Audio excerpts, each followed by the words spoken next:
میرے رسول پاک علیہ السلام کی خدمت میں عورتیں آئیں، عرض کرنے لگے یا رسول اللہ اسلام میں ہمارے لیے بھی کوئی نفع ہے؟ حضور نے فرمایا کیا ہوا؟ کہنے لگی حضور ہمیں تو نقصان ہی نقصان نظر آ رہا ہے اپنے حق میں۔ حضور بتلائیں اگر آپ کے دین میں کوئی خیر ہے تو ہم کلمہ پڑھیں فٹافٹ، باقی تو دنیا میں ہمیں اپنا نقصان ہی دکھائی دیتا ہے۔ یہ بھی امام طبرانی نے لکھا ہے، محبوب علیہ السلام نے فرمایا تم پہلے اپنی بات کرو، پوچھنا کیا چاہتی ہو؟ کہنے لگے یا رسول اللہ ایک تو ہم نے سنا ہے اسلام میں بھی ایک معاملہ یہ ہے کہ جن دنوں عورت ناپاک ہوتی ہے وہ نماز نہیں پڑھ سکتی، وہ روزہ نہیں رکھ سکتی۔ حضور یہ دینی نقصان ہوا، اور دو عورتوں کی گواہی ایک مرد کے برابر ہے۔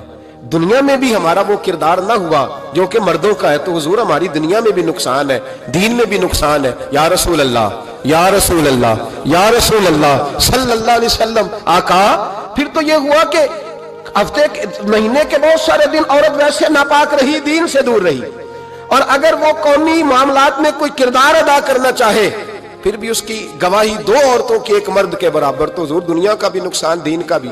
میرے کریم نے فرمایا بیٹھ جاؤ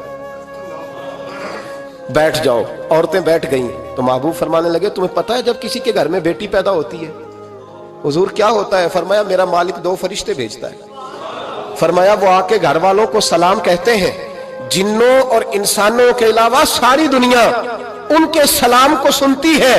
فرمایا پھر وہ فرشتے اپنے پروں سے اس بیٹی کو ڈھانپ لیتے ہیں اور پھر اس کے سر پر پر پھیرتے ہیں، اور فرمایا پھر وہ ان کے باپ کو کہتے ہیں ان کی صحیح طرح پرورش کرنا، پھر ان کے ذمہ داروں کو کہتے ہیں، ان کے خاندان کے بڑوں کو کہتے ہیں صحیح طرح پالنا۔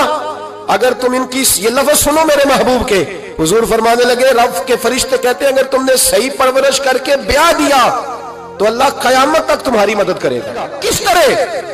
اللہ تمہارے رزق میں بھی تمہاری مدد کرے گا، اللہ دنیا کی مشکلات میں بھی تمہاری مدد کرے گا، اور جب مرنے لگو گے یہ شارحین نے قیامت تک کا ترجمہ کیا۔